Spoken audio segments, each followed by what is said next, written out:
ఏపీలో కూటమి ప్రభుత్వం అధికారంలోకి వచ్చిన తర్వాత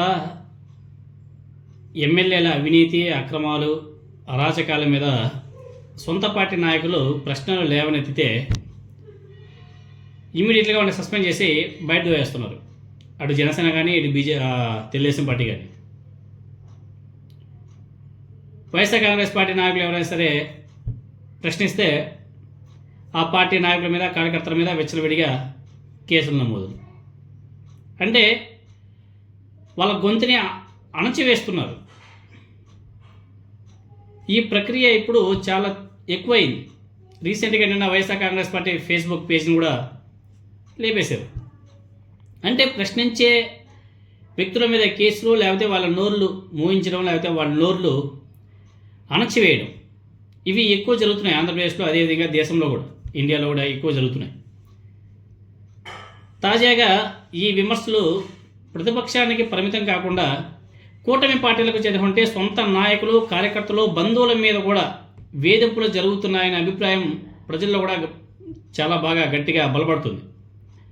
ఒకవైపు వైఎస్ఆర్ కాంగ్రెస్ పార్టీ నేతల మీద దాడులు, మరోవైపు అధికార పార్టీ ఎమ్మెల్యేల అవినీతిని, లేకపోతే వాళ్ళ వ్యవహార శైలిని ప్రశ్నించిన వాళ్ళ మీద కేసులు నమోదు చేయడం రాష్ట్రంలో ఒక భయానక వాతావరణాన్ని సృష్టిస్తుంది కూటమి ప్రభుత్వం. ప్రభుత్వాన్ని ప్రశ్నించేందుకు సామాన్య ప్రజలు కూడా వెనుకంజ వేయాల్సిన పరిస్థితిని కూటమి ప్రభుత్వం తీసుకొచ్చిందంటే ఆ ప్రభుత్వం యొక్క పరిపాలన ఏ విధంగా ఉందో మీరు అందరూ కూడా ఒకసారి ఆలోచన చేయొచ్చు.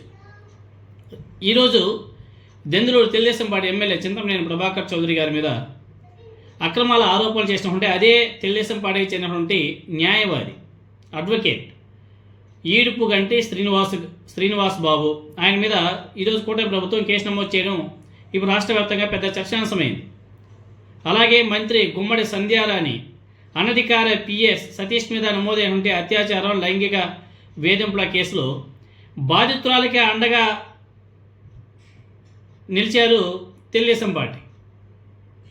చాలా దారుణం.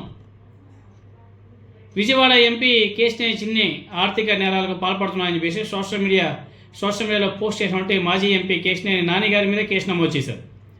అదేవిధంగా railway Koduru Janasena party MLA మీద ఆరోపణలు చేస్తూ న్యాయం కోరినటువంటి మహిళ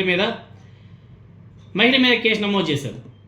అదేవిధంగా గుంటూరు తెలుగుదేశం పార్టీ ఎమ్మెల్యే నజీర్ ఆయనకు సంబంధించినటువంటి వివాదంలో పార్టీ మహిళా కార్యకర్త సూఫియా మీద పోలీసులు కేసు నమోదు చేశారు. అదేవిధంగా పోలవరం జనసేన పార్టీ ఎమ్మెల్యే చిర్రి బాలరాజు మీద అదే పార్టీకి సంబంధించినటువంటి జనసేన పార్టీ కార్యకర్త పుణ్యం వంశీ ఆయన ఒక సెల్ఫీ వీడియోని విడుదల చేశారు. తన సమస్యను పరిష్కరించాల్సింది పోయి తన మీద కేసులు పెడుతుంది ఈ కూటమి ప్రభుత్వం, పెట్టించి జైలు కూడా పంపించాలని చెప్పేసి ప్రయత్నాలు చేస్తుందని చెప్పేసి ఆ జనసేన పార్టీ కార్యకర్త ఆరోపించడం, ఆ వీడియో కూడా సోషల్ మీడియాలో ఏ విధంగా చర్చాంశం మీరందరూ కూడా చూశారు. ఇలా తెలుగుదేశం పార్టీ, జనసేన పార్టీకి చెందినటువంటి అనేక మంది ఎమ్మెల్యేలు తమ అవినీతి లేకపోతే వాళ్ళ వ్యవహార శైలిని ప్రశ్నించిన సొంత పార్టీ కార్యకర్తల మీద, నాయకుల మీద కేసులు పెట్టించి వేధింపులకు పాల్పడుతున్నారనే అభిప్రాయం కూడా ప్రజల్లో గట్టిగా వ్యక్తమవుతుంది. వైఎస్ఆర్ కాంగ్రెస్ పార్టీ నేత అబ్బాయి చౌదరి గారు ఆయన గతంలో చేసినటువంటి రెడ్ బుక్ రాజ్యాంగం చివరికి తెలుగుదేశం పార్టీ నేతల గుమ్మాలకే చేరుతుందన్న వ్యాఖ్యల్ని ఇప్పుడు నిజమవుతున్నాయని చెప్పేసి గట్టిగానే ఈవెన్ తెలుగుదేశం పార్టీ నాయకులు కూడా గట్టిగానే వాదన కూడా వినిపిస్తున్నారు.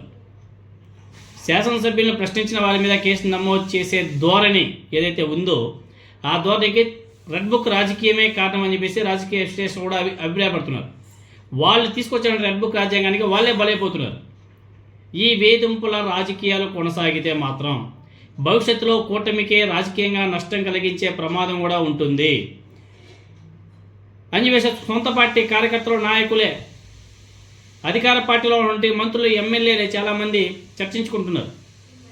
ఇలానే కొనసాగితే మాత్రం మనకి పుట్టగతులు కూడా ఉండవు ఫ్యూచర్లో అని చెప్పేసి కొంతమంది అప్పుడే గుసగుసలు కూడా మాట్లాడుకుంటున్నారు. సో ఫ్యూచర్లో మాత్రం కూటమి ప్రభుత్వానికి చాలా తీవ్రమైనటువంటి ఘోరమైనటువంటి వైఫల్యం మాత్రం రావడం పక్కా, దాని ఎటువంటి డౌటే